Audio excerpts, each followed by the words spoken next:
À 6h54, la question santé d'Europe 1, Thomas Soto. L'asthme sévère est un véritable handicap pour les 350 à 400 000 Français qui en souffrent. Bonjour Dr Kirzek. Bonjour Thomas. Il y a de nouveaux espoirs de traitement, on va y venir, mais d'abord c'est quoi exactement l'asthme sévère ? L'asthme sévère, c'est un asthme qui va handicaper, empoisonner la vie quotidienne de ces patients. C'est 10% des patients asthmatiques.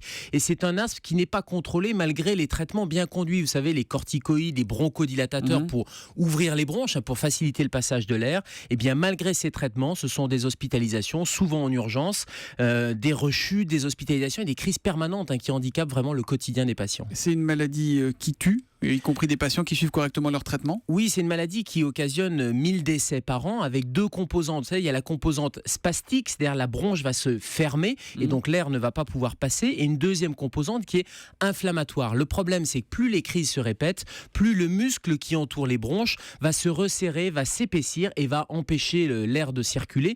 Et du coup, on est sur un cercle vicieux. Il y a donc un nouveau traitement. Quel est son principe ? Quelle est la nouveauté, docteur ? Alors la nouveauté, c'est que contrairement aux corticoïdes ou aux bronchodilatateurs qui agissaient sur l'inflammation ou pour ouvrir les bronches, là c'est un traitement mécanique, c'est une fibroscopie. On va aller passer un bronchoscope à l'intérieur des bronches, un petit appareil avec une caméra et une électrode qui va venir ouvrir la bronche et qui va venir désépaissir ce fameux muscle lisse qui s'est épaissi, avec des résultats qui sont plutôt impressionnants puisque l'épaisseur diminue de 49 à 78%. Donc c'est une technique qui est une technique alternative. On va venir brûler mécaniquement ce petit muscle. Mais c'est une chirurgie qui est lourde, ça, non, j'imagine ? C'est une chirurgie qui est relativement lourde dans le sens où c'est un geste invasif. On va vraiment introduire un appareil. Ça se fait sous anesthésie générale. Donc c'est vraiment réservé à des patients qui sont asthmatiques non contrôlés par les traitements habituels. Et vous m'avez dit en préparant cette chronique qu'il y avait une autre piste, une piste moléculaire. Celle-là, là encore, il faut quelques explications, pardon. Alors, il y a une deuxième piste qui est plus simple parce qu'elle n'est pas invasive. C'est un médicament, donc c'est plus classique. C'est d'ailleurs un vieux médicament. C'est un médicament qui était utilisé pour le cœur, qui était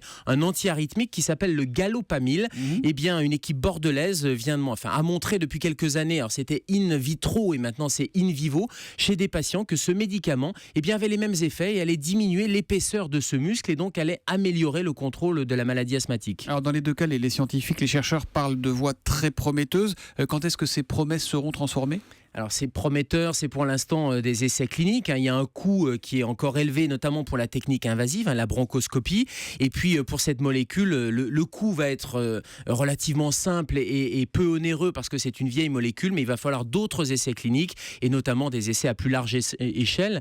Juste un message simple, on est en période de pollen, d'allergie. Il y a beaucoup d'asthmatiques avec leur ventoline. Et beaucoup de gens qui négligent cet asthme en se traitant par de la ventoline un peu au coup par coup, en disant finalement ça va passer après la saison de pollinisation. Non, ça ne va pas passer et plus on utilise cette ventoline au coup par coup, plus on risque d'épaissir ce muscle-là. Donc le message simple, c'est d'aller consulter son médecin généraliste qui vous orientera vers un pneumologue pour aller évaluer cette fonction respiratoire. Sinon le risque c'est de passer de l'asthme à l'asthme sévère dont on vient de parler. Exactement, et d'avoir quelque chose qui est irréversible. Il est la nuit aux urgences et tous les matins avec nous à 7h-5 pour la question santé d'Europe 1. C'est le docteur Kirzek que l'on retrouve demain matin, juste avant 7h. À demain Gérald. À demain Thomas.